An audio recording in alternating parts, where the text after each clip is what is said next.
Good morning, Agents of Nothing, and welcome to our Agents of S.H.I.E.L.D. podcast. We're your commanding officers. I'm Mariah. And I'm Caroline.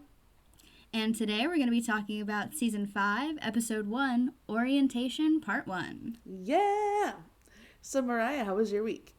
It was good. We had some technical difficulties on the... I just have to, say this because it was kind of funny. We had some technical difficulties earlier where my voice sounded like a robot on my recording. And I just want to say, at least we caught it, so you guys are hearing this episode right now, and You're we're welcome. not having to, re-record the whole fucking thing. You're so welcome. But anyway, I had a nice little Christmas. New Year's is coming up. It's already passed as you're listening, so Happy New Year. Happy New Year. Wow. Yeah. So, how was your week, Caroline? My week was okay. Like you said, it was Christmas, and so the current week doesn't really exist. Yeah, exactly. It's not real. Between December 25th and January 3rd, just not real. But yeah, I can't believe that 2024 is over. This year has just flown by. I feel like we just went to Nashville for the Eras tour, and that was literally in May of 2023. So it's been a year and a half. Yeah. It feels crazy. Yes. I'm thinking about the Eras tour now. I know. You got me reminiscing. Got me reminiscing. Oh, I got the Eras tour book for Christmas. Nice. Now we both have it. Yes. It's so pretty. It really is. I know. I love how the sparkles on her bodysuit on the cover is raised, so it's a little bumpy. Yeah. It's a glossy. Yeah. And then matte on all the other parts. Mm-hmm. It's very cool. Okay. Everything she makes. It's perfect. Anyway, shall we get started? Yes, I'm very excited for this episode, for this season. This was so good. So the episode was written by Jed Whedon and Marissa Tancharoen and directed by Jesse Bochco. No wonder it was so good. I know, right? Mom and Dad wrote it. The series was renewed for a 5th season on May 11th, 2017, moving to a Friday time slot of 9 p.m. Ooh. And I never know what's the I don't know, I never know what's the coveted time slot, but I feel Friday at 9, that's a good slot. It feels good. Because I'm thinking, for, family-ish shows, it's, you could, go out and do stuff and then come home and you watch your show. I don't know. Yeah, I don't know. I feel if they were at 8, the show would not be as good. Yeah, for sure. I feel it's a little since bit later. Since it's a little bit later at night, they can do a little bit more daring things. Yeah. I don't know. 9 p.m. when it gets dark. Yeah, 9 p.m. That's my bedtime. Okay, Who do we meet in this episode? So we meet a couple of Cree people. Yeah, but they don't get names. More importantly, we meet Virgil. You ain't never had a friend like him. And Deke. I can't decide if Deke is hot or not. I feel the name made me laugh a lot, and it takes away some hot points. A bad name will do that to someone. It really does. And it's not their fault. I feel bad. It's just his name. But he said, Coulson was asking him what his name was, and he was like, Deke. And I literally had to pause and laugh for 5 minutes. It's one of those names that, like, makes sense once you realize, spoiler alert, they're in the future. Right, yeah, I guess. But, like, in the now, deep. Stupid. Sorry to any of our listeners who may be named Deke. Yeah, if you're named Deke, I'm fine. so sorry. But I'm gonna laugh at your name. I'm really sorry.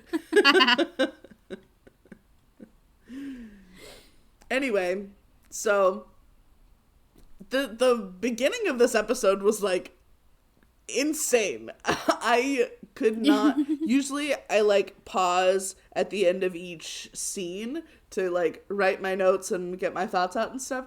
But it was like moving so fast and there were so many things happening that Yeah, it was like a montage at the very beginning of the episode. Yeah. Which I can see how that would be very confusing.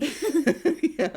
I finally paused because I was like, okay, I have to start putting something down. And I realized that I was almost 10 minutes in. So I wasn't sure how to like summarize this in a concise way, so I just kind of wrote my thoughts stream of consciousness style. And I will interrupt those thoughts as Perfect. I see fit. Perfect. Okay, here we go.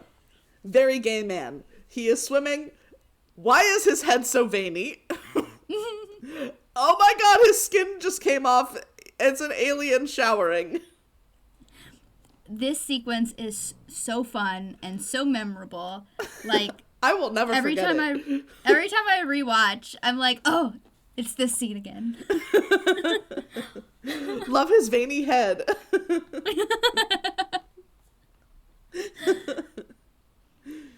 And then customizable truck.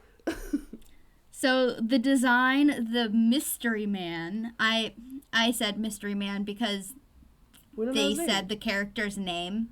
We don't know his name yet. They said the character's name? Never mind. No. Okay. The person that wrote the fun fact. Oh, gotcha. Said the character's name instead of mystery man. So I replaced it with mystery man. I see. Okay. Sorry, that was very roundabout. The design that the mystery man decides on for his truck is Bindiri English Ale, a fictional beer brand, introduced in season 2. Oh, little Easter egg! Wow. Yeah. And then they froze the SHIELD team at the diner, which we get to see from the other perspective. And then they say they leave somebody behind. I'm scared. So the first lines of dialogue in this season's opener are, haven't done one of these in a while, ... We're in the middle of the season. Season 5 opened on December 1st, 2017, well past the usual September opening of most TV shows, to accommodate the brief run of Inhumans. Interesting. So just think, we had that cliffhanger in the post-content of Coulson in space. Yeah. And then we had to wait even longer than usual to find out what the fuck that was about. An extra 3 months. Wow. That's crazy. I'm so glad I'm watching this now.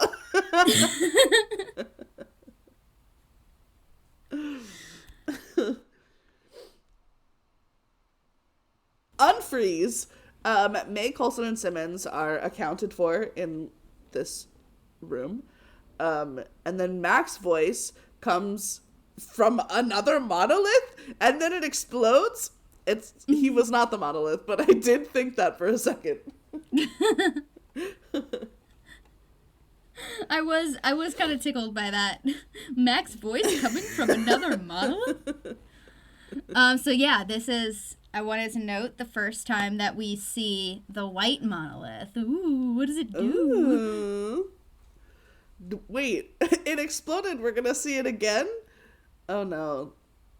That's it's scary. it's like the other monolith. Yeah, it came back together. Okay, you're right. good save. Okay. Coulson is in space, and everyone around him is frozen, and like they're being sucked out the window that has been exploded and crashed through. Unfreeze. Is that Aladdin? And by that I mean the actor who played Aladdin in the show Once Upon a Time. And I was right. He was. I was very confused reading that. I was like, all right. I did look it up, and it is him. I'm not being racist. Anyway, Aladdin's friend gets eaten by a, quote, roach. Aladdin's name is Virgil, and he is something called a true believer, which is Coulson's fan club, apparently. So Virgil refers to himself as a true believer. Stan Lee would address Marvel Comics fans as true believers. Aw, that's so cute. Yeah. I love that. Yeah, Virgil is like Coulson's third biggest fan. We're tied for first, obviously. Obviously. And Coulson is almost as confused as me. And then Mac appears out of thin air and punches Virgil unconscious and then asks what's going on. And Coulson's like, I was about to find out from Virgil, thank you, but we are in space. And then Mac says what we're all thinking, which is, of course, that's the only thing we haven't done yet. And now we're caught up.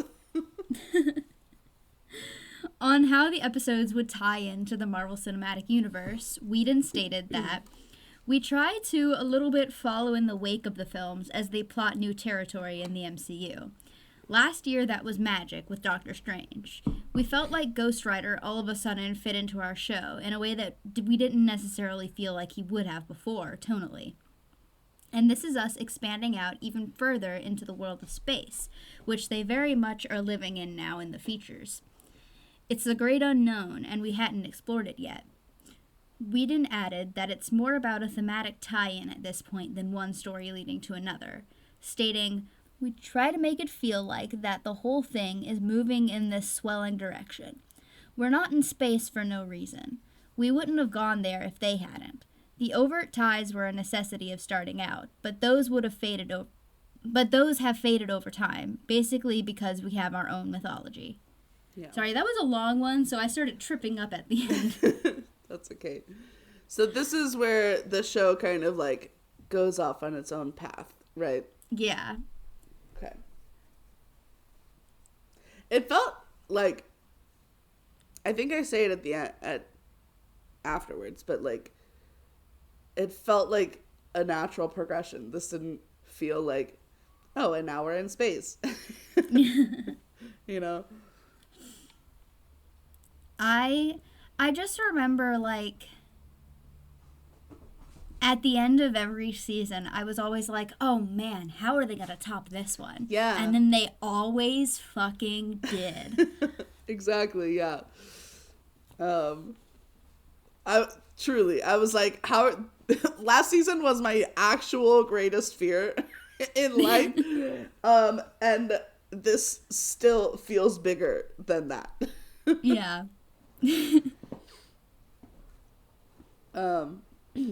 Anyway. So then Yo-Yo and Simmons appear. Although Simmons appears in a gas mask, so Yo-Yo nearly kills her. So Natalia Cordova-Buckley is now credited as a series regular. Yay! She's part of the team for real. For reals. They find some like mummified and or like drained human bodies piled on the floor behind them, which is disgusting. And then Mac and Coulson burst through the door carrying Virgil and announce that they're in space and that an alien monster did this to those people. Is it an alien if it lives in space though? Are they not all aliens right now while they're not on Earth. That's like saying shark infested waters. That's where they live. Yeah, exactly. Nobody lives in space. Everybody is from somewhere. Yeah. So we're all aliens in space. Simmons, sorry. I'm just picturing, like, running into, like, another being out in space and them being like, an alien. And us being like, an alien. And we're both speaking different languages, so Yeah. we're like, ah! I'm picturing it like that skit on the Amanda Show where Drake Bell is Kyle and he's like, it's a spider, and I was like, a spider, and the spider's like, Kyle. Anyway, okay.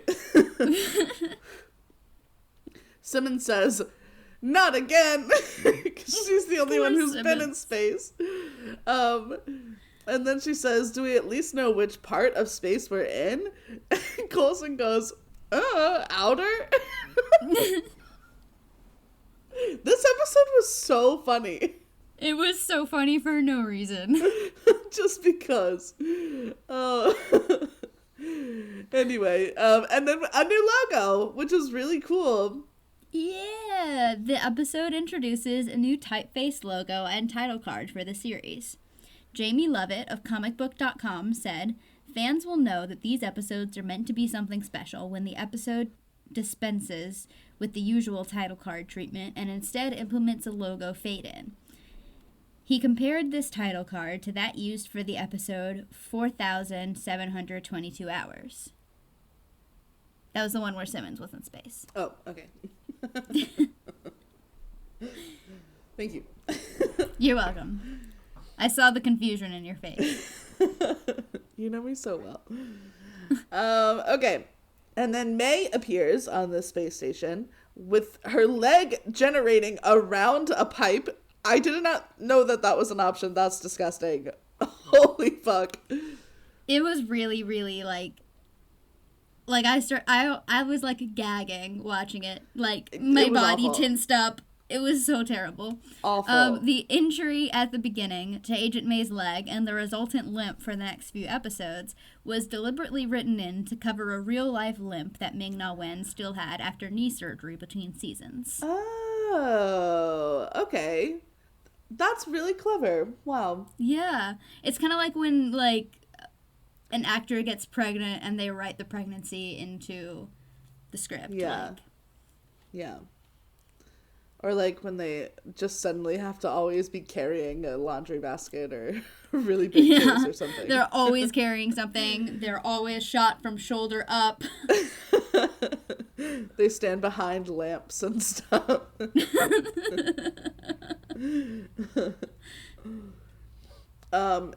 Anyway, Max says, I am not comfortable with the pace at which we deal with new trials and tribulations. Which, fucking amen to that. Because he also says that this is happening less than 24 hours since they rescued Mac from the framework. That is insane. He was in a different world less than 24 hours ago. Like, and now he's in the future? Crazy. He should definitely quit. They all should, honestly. This team should not exist anymore. We're done. After this, we're done. Over it.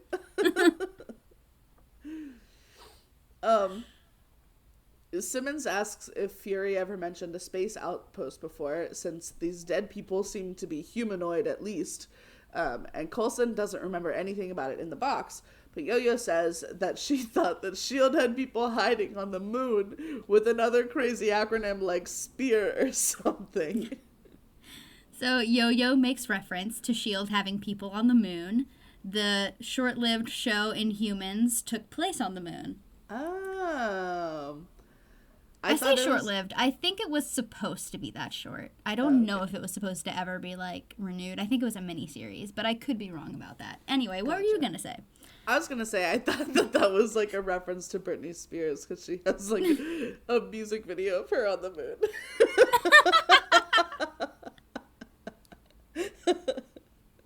But this makes more sense. Yeah. And then when Coulson admits that Fury's toolbox contains no information about human outposts in space, Yo-Yo replies, S.H.I.E.L.D. doesn't have a space division called Spear or something, which Coulson declined. This is a reference to S.W.O.R.D., a S.H.I.E.L.D. subdivision specialized in extraterrestrial threats in the comics. Oh, wow. And then we do see S.W.O.R.D. in WandaVision, so it comes in. It comes into play. Wow. Look at them. Excuse me. No excuses for you. Over your shit.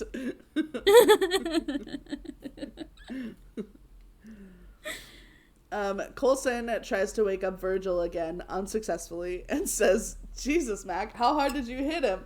And this was so funny. Sorry. And Matt goes, what do you mean? As hard as I possibly could. Poor Virgil. Oh my god. And then him, like, muttering to himself afterwards, he was like... I don't have hit people. I don't have hit people. It's a punch. That's why they call it a punch. I love him so much. I feel like Mac hasn't gotten to be funny in a while. I know. Oh my god. He was really good comedic relief this episode. What do you mean? As hard as I possibly could. Oh god. Anyway. But they do find a postcard from Lake Ontario in Virgil's pocket. So they conclude that this was a human outpost.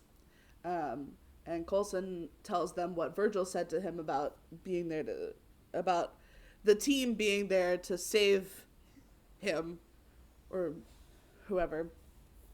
Love that they didn't, like, open the postcard. They didn't look at the other side at all at this point. Yeah. I feel like that would have definitely raised more questions than answers if, like, at that point in the episode. For sure. If they just picked a card out of this guy's pocket and it has a message from Fitz on the back. They're like, what the fuck? What did he do to Fitz?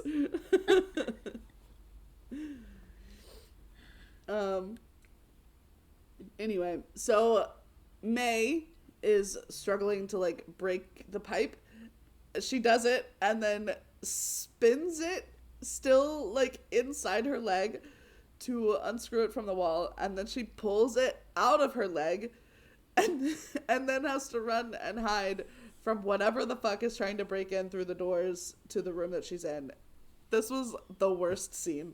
It was so painful to watch. I hated it. Yeah, like, I felt like I wanted to, like, crawl inside my body. Like, does that make sense? Like, yes. I wanted to, like, roll up like a roly-poly. Exactly, yes.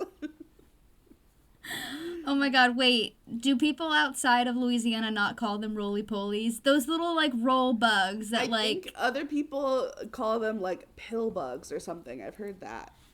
Okay, yeah, pill bugs. Those little bugs that, like, roll up in on themselves. They're called roly-poly-olies, and if you call them anything different, you're wrong. You're wrong and actually very dumb.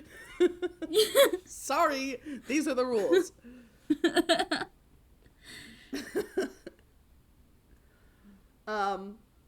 Anyway. Virgil finally wakes up and is starstruck all over again. All of his favorite people are in front of him. He knows all of the S.H.I.E.L.D. agents by name, middle names included.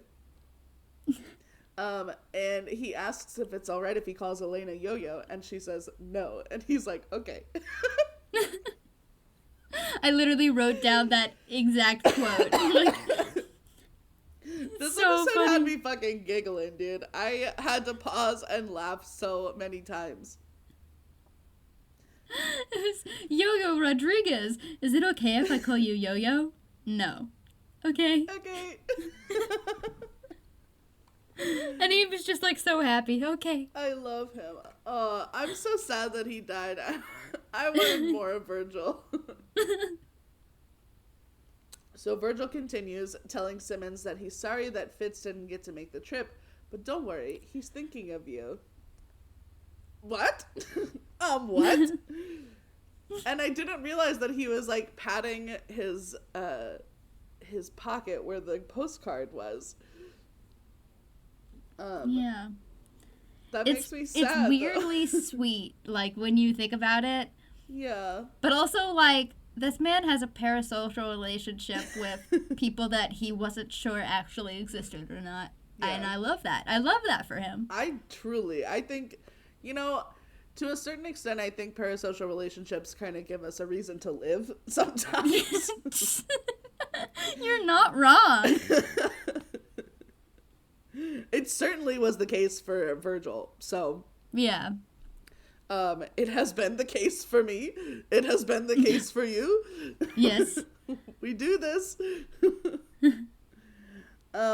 Anyway.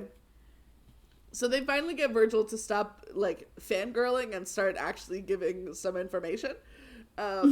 So he says that he's been studying these agents and their history for his whole life. He says that they tried to take his belief away, but he never gave up hope that they would show up now. Not to save him specifically, but to save humanity. And then before he can explain any further, he gets interrupted by a roach clawing him clean through his skull and pulling him away. First of all, they are really taking advantage of this 9 p.m. time slot. And then, second of all, as they're running away, Coulson's like, can't we ever let this guy finish a sentence?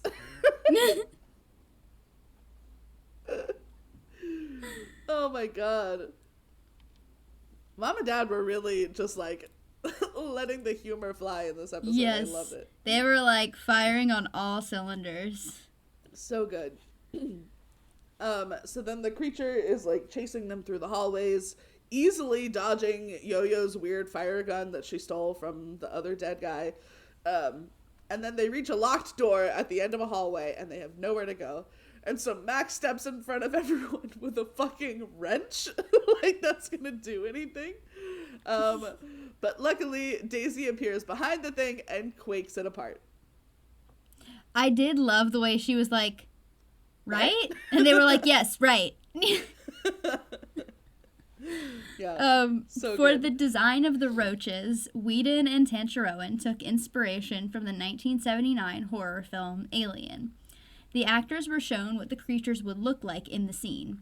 Cordova Buckley said, "I'm terrified of them. It's kind of fun now to be in a show where the enemy is aliens, and all kinds. I love Ridley Scott's first Alien, so it's really fun to be doing Another World and all of us getting to do that together." Yeah, they were really, like, gross looking. Yeah. Good choices all around. Yeah, I imagine it was very helpful to see what they looked like. Yeah, for sure. Okay. So May is hiding and watches some guy drag in another body and then go through his pockets and then cut off a weird monitor thing that was like implanted in the dead guy's wrist. Absolutely disgusting. And then May watches him leave and then slowly starts to like try moving herself, only for the alive guy to appear right in front of her again with a knife in her throat, and he says, "I've been waiting for you." Fucking wait your turn, my guy. Okay, everybody's been waiting for them.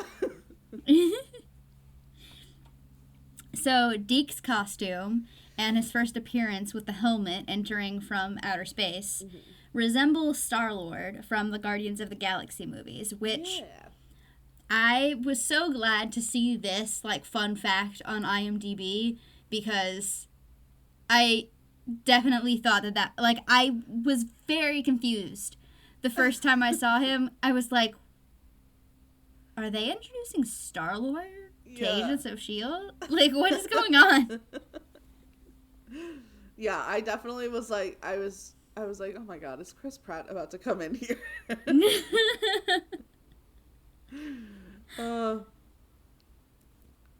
Wasn't your first boyfriend's Tumblr handle, wasn't it Star-Lord something? Yeah, it was like My Little Star-Lord or something. Okay. I remember that, and I didn't know what it meant at first. when you first met him, I was like, okay, whatever the fuck that means. Anyway.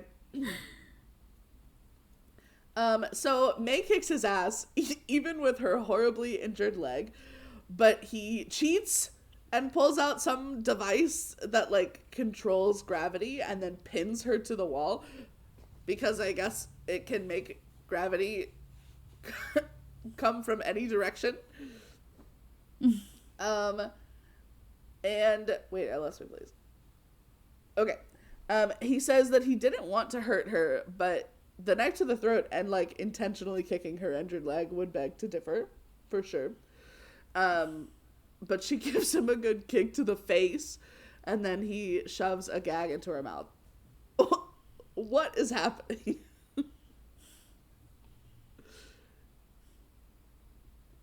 I do feel like he came on very aggressively. Yeah, like... If he's, like, he knows that he's supposed to be helping these people, why would he show up with a knife to her throat? Really, I don't know. He could have been like, I am here to help you.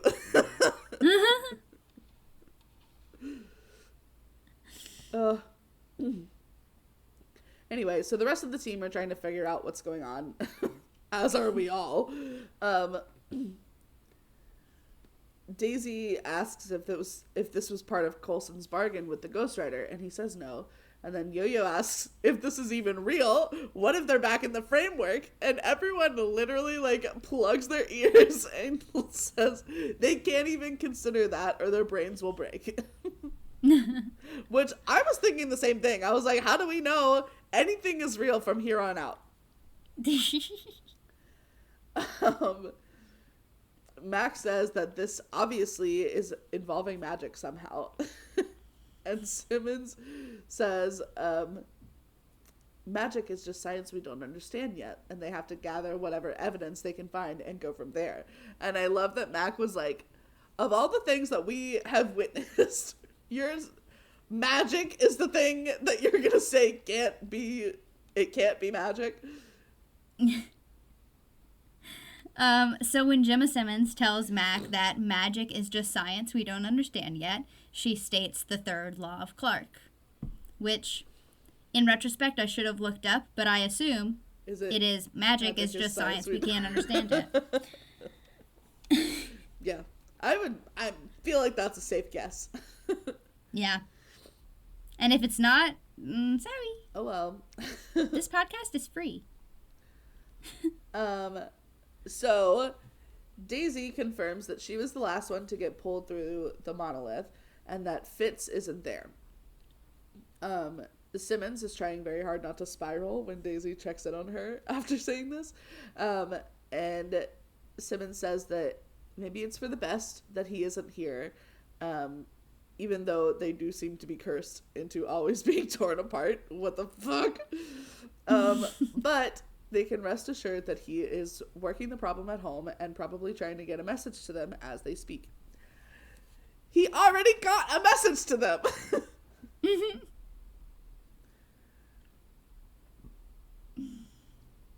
Daisy says that May did get pulled through, so they should try to find her next. Coulson suggests that they split up, and Max says, hell no, that's the best way for them to get picked off one by one, and you know who they'll go after first. Exactly. Mac calling out horror movie tropes. We love it.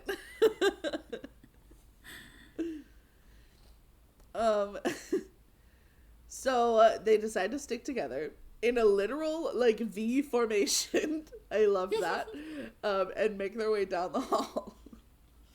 I love, was it Coulson who was like, well, this is definitely the coolest we've ever looked? Yes.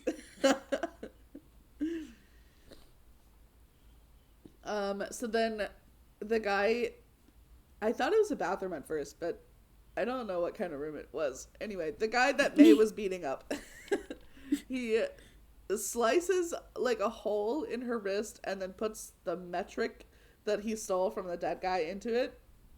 This seems incredibly unsanitary, unnecessary, disgusting. I hate it. Why is May getting absolutely tortured this episode? Truly. This poor May. This should not have happened to her. She got 2 holes sliced in her. Ugh. 2. That's too many. That is too many. So Simmons and Coulson are discussing the space station and whether it was built by humans or not. And then they find a still lit flare pointing to a door. I'm still not... I guess Deke left it there.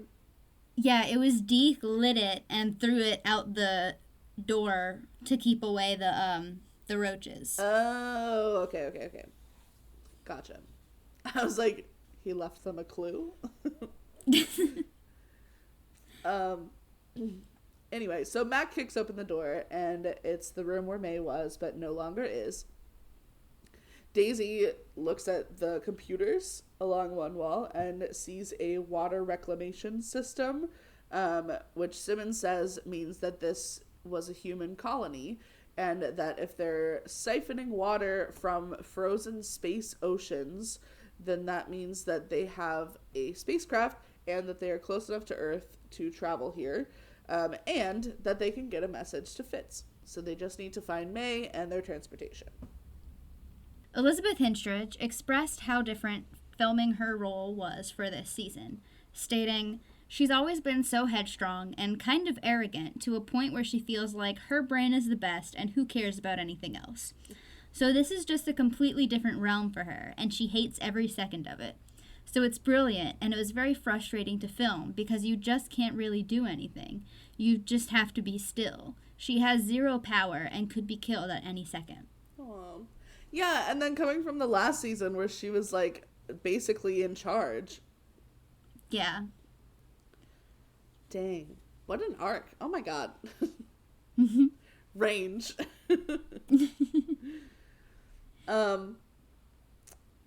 But the computer system denies Daisy access because she's human, which means that some other species is running this place. Not very well, though, clearly. And then, just then, some blue guys burst through the wall and render them all unconscious with some weird light thing. So this season features the Kree, an alien race that previously appeared in the first 3 seasons and in the film Guardians of the Galaxy. Yeah. So Coulson, Simmons, and Daisy wake up in a holding cell together, listening to the blue guys, our Kree guards, just outside, talking about Mac and Yo-Yo. Daisy tells them that her friends won't go quietly, and then one of the Kree says that he's been here for 22 rotations, which I guess means years. It's a long time to hold down a job. Yeah. But good job. Technically, so a rotation would be like the rotation of the Earth, so that would be a day. But a revolution would be a year. Goof.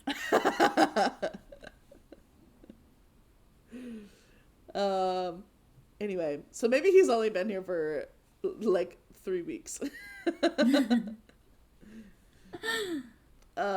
Anyway, and he says that they will do whatever they want with all humans.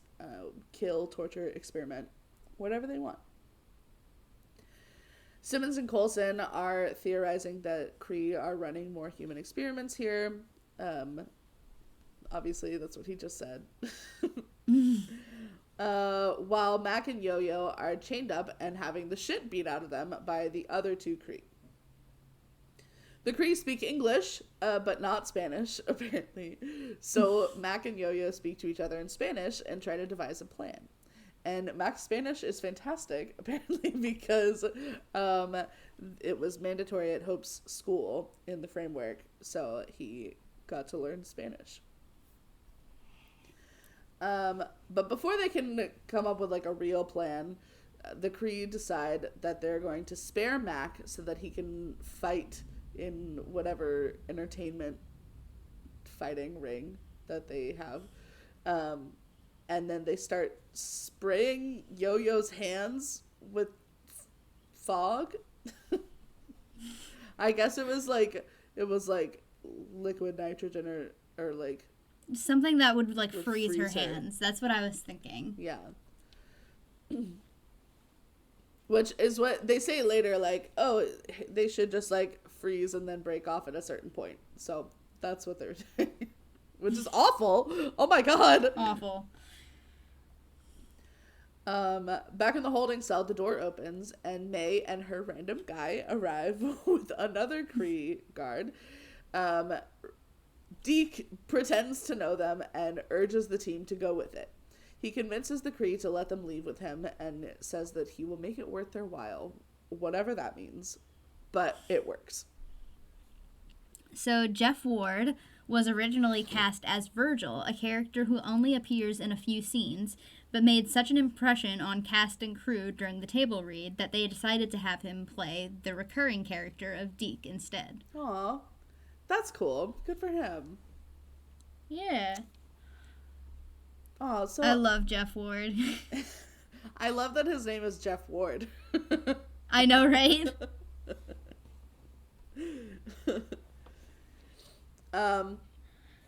So then this is where we find out that he does have a name, and it's fucking Deke.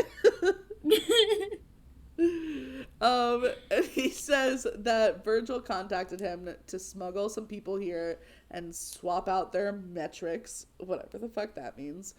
But now that Virgil is dead, he has no way of getting paid for this job, so Deke would like to leave immediately. Daisy says that they need his help to find their friends first, and Deke says that they need to make their peace with their friends dying and leave them, because these Kree were bred to kill. Coulson says that they'll take their chances, so if Deke could just, like, help them find Mac and Yo-Yo, point them in the right direction to a spacecraft, then he doesn't have to do anything else. And Deke says there's no point because Virgil was the only pilot. He starts to walk away, but May puts the gravity device thing on him and then pins him to the wall, which was really great. I love that. He tells them where to find the trawler, which is a spaceship. I hate the name trawler. I don't like that, actually. Trawler? I feel like, isn't that something like when you go crabbing or something? Oh, I sounded so Cajun. You go crabbing or something? when you go crabbing or something. Yeah, a trawler boat. Interesting. I was right. Interesting. I guess that makes more sense then, if that was a thing on Earth and then that's what they call it now in space. Anyway, so Simmons and May go down the elevator to get it up and running. And then Coulson and Daisy start to go find Mac and Yo-Yo, who are close enough to hear them screaming. Whoa. But Daisy tells Coulson to stay here and get more answers from Deke. She says that once she gets them out of their restraints, she'll already have her two best fighters to, like, get back. So, and they can't lose their leader again, so they split up. So, discussing the state of the main characters in these episodes, actor Clark Gregg said, "They're suddenly thrown into this world that they don't know anything about, that seems kind of savage. They're suddenly in a world that they don't run, and that they don't have those kinds of powers, and have great limitations, and they're separated to a certain extent. So finding a way to reestablish themselves as a team is a big, big part of the beginning." Yeah, I do. I liked that they didn't want to split up, and then now they're kind of having to in order to still, like, delegate, you know? Yeah. So Deke says that the Kree want what they've always wanted, submission. Ooh. Interesting. Simmons and May finally see the magnitude of this, like, space station that they're in and just how many Kree must live here. They realize that this isn't an outpost. This is a staging ground for an invasion of Earth. Sweet summer children. If only it were that simple. If only. Coulson asks Deke if the Kree are planning an attack on humans, and Deke says, why would they do that?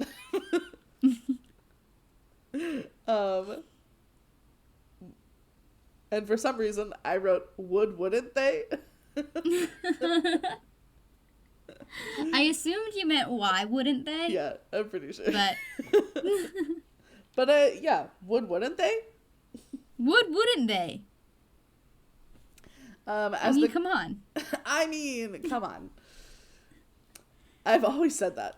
And I've always said that. As the Kree are attempting to freeze Yo-Yo's arms until they snap off, disgusting, Daisy bursts in and quakes one of the Kree into the wall and then frees Mac. And then the other Kree guard hesitates, so Yo-Yo kicks him in the face. Lots of kicking in the face lately. I love that. With her big old boots, I love it.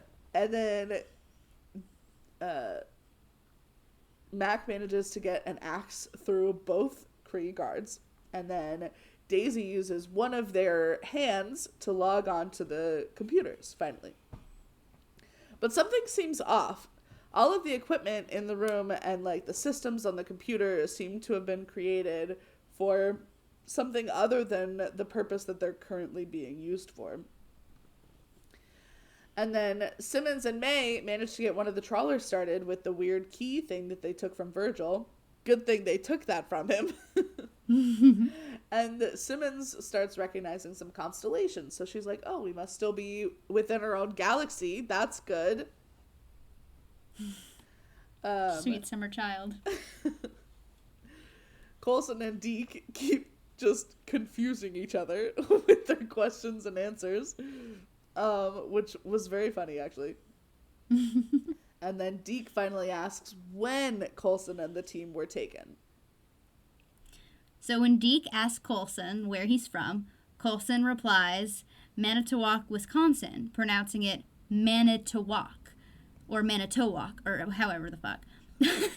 Someone born there, or native to most of Wisconsin, would pronounce it Manitowoc. Love that. That's like if they were like, oh, I'm from Lafayette, Louisiana, or something. Or like, I'm from New Atchafalaya. Orleans. Yeah. I'm from New Orleans.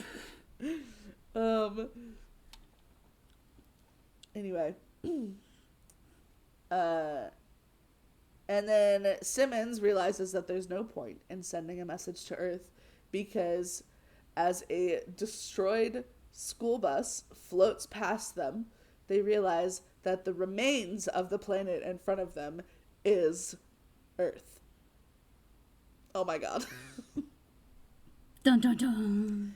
And then Mac pulls out the postcard that Virgil had from Lake Ontario. And on the back, they finally look at the back. And there's a handwritten message from Fitz saying, working on it. Oh my god. So I have a sticker of that postcard on my water bottle. Really? Yeah, if you're watching on the exclusive video recording. That's so cool. I love that. Aw, I gotta get one.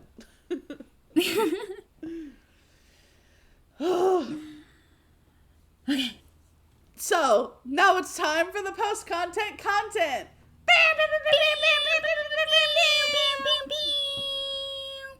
There is no post-content content.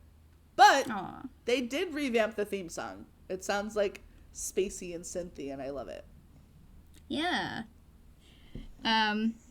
So in November 2017, Whedon said that the season would not have moved the characters to space if the recent MCU films like Guardians of the Galaxy Volume 2 and Thor Ragnarok had not been exploring that part of the MCU, but that this would remain a thematic tie. He explained that they had moved on from the overt tie-ins with the MCU films that the series utilized in earlier seasons, because we have our own mythology. That started to be much more interesting to us, and hopefully to the audience. No one wants to come to see our show to see another show. Interesting. That last line is an interesting point. I think that was really fun.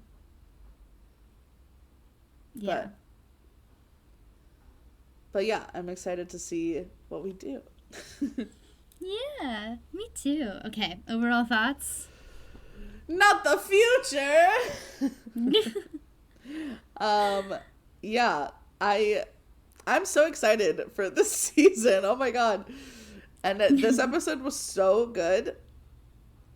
It was hilarious, and like we said, it definitely feels bigger than the last storyline without feeling like forced or random.